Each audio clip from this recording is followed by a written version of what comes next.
యాదగిరి ఆగా బాబు దర్శ బాగుండ్రి. ఇది మనకు సంబంధించిన లోకల్ ఇష్యూ మీద మాట్లాడాల్సిన సమయము. మరి దీనికి మనం లంబాచోడ మనం స్పీచ్లు కొట్టుకుంటే పోతే కాదు. మన ఇష్యూస్ మీద డిపార్ట్మెంట్ వైజ్ రివ్యూ మీటింగ్ నడుస్తుంది. ఈ రివ్యూ మీటింగ్ అయిన తర్వాత మనం అంశాల గురించి మాట్లాడదాం.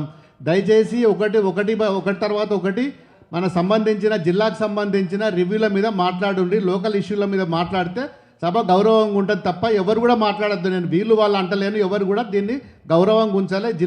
జిల్లా పరిషత్ మీటింగ్ అంటే జిల్లాకు సంబంధించిన మన లోకల్ సంబంధించిన ఇష్యూల మీదనే దయచేసి మాట్లాడాలి సభ్యులు.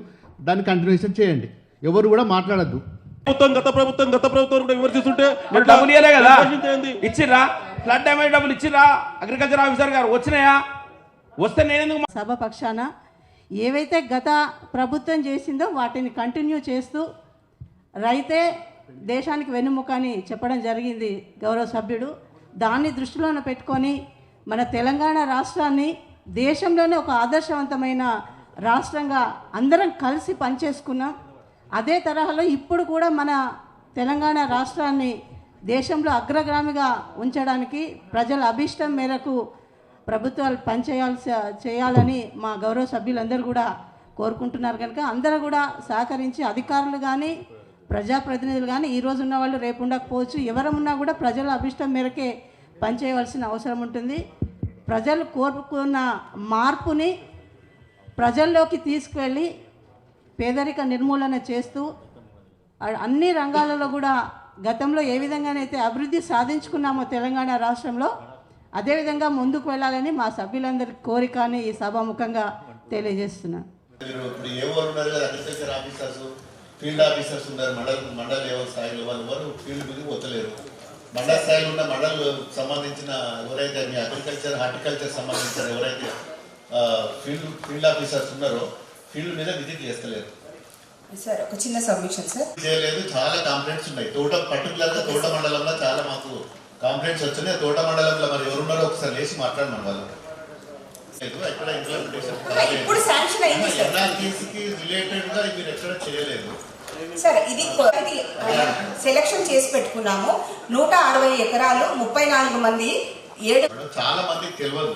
ఎన్ఆర్జీఎస్ కి దీన్ని అనుసంధానం చేసిన విషయం ఇప్పటి వరకు ఎవరికి తెలియదు, చాలా మందికి తెలియదు.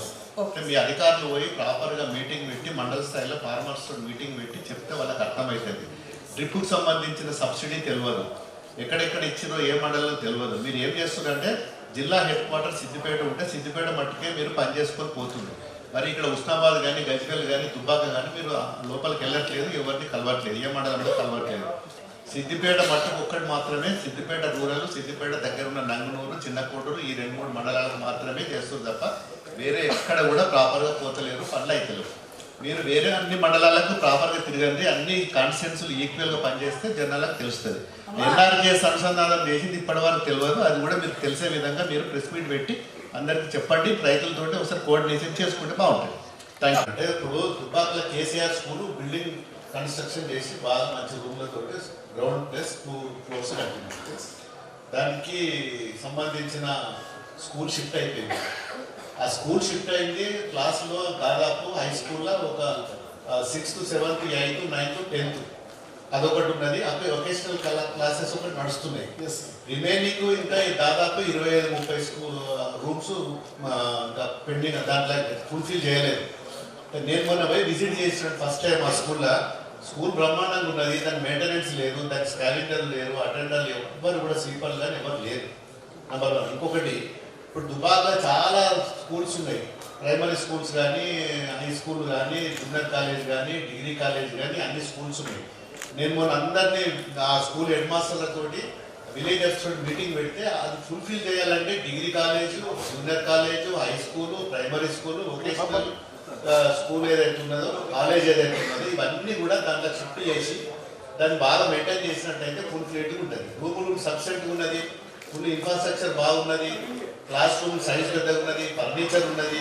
ఇవన్నీ ఉన్నాక మరి అన్ని దుమ్ము పెట్టిపోతున్నాయి. దాంట్లో లేనో ఇంకా వేరే స్కూల్లో రూములు లేక వాళ్ళు ఇబ్బంది పాలవుతున్నారు.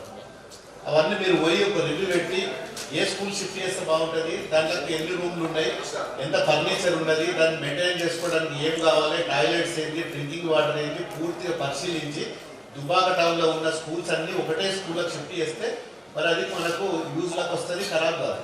దీన్ని మీరు ఇమీడియట్లీ ఏం చేయాలంటే 2-3 రోజులలో పోయి దుబాకలో ఉన్న స్కూల్ టీచర్లతోటి, హెడ్ మాస్టర్లతోటి ఏ క్లాస్ ఎంత స్ట్రెంత్ ఉన్నది, ఏ బీసీ సెక్షన్లు ఉన్నాయి, ఇంగ్లీష్ మీడియం సెక్షన్లు ఉన్నాయి, టీచర్లు ఎక్కువ ఉన్నారు, కొన్ని స్కూళ్ళల్లో స్టూడెంట్స్ తక్కువ ఉన్నారు, స్టూడెంట్స్ ఉన్న కాడ టీచర్లు లేరు.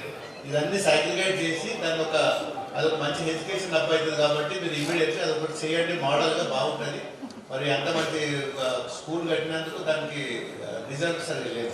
ఇమీడియట్లీ మీరు ఒక ప్రపోజ్ పెడుతున్నా, అది మీరు దాన్ని రేపటి నుంచి కొద్దిగా ఫాలో అప్ చేసి ఫుల్ఫిల్ చేయండి. మరిన్ని వీడియోస్ కోసం ఛానల్ ని సబ్స్క్రైబ్ చేయండి, లేటెస్ట్ అప్డేట్స్ కోసం వాట్సాప్ ఛానల్ ని ఫాలో చేయండి అండ్ లింక్ డిస్క్రిప్షన్ లో ఉంది.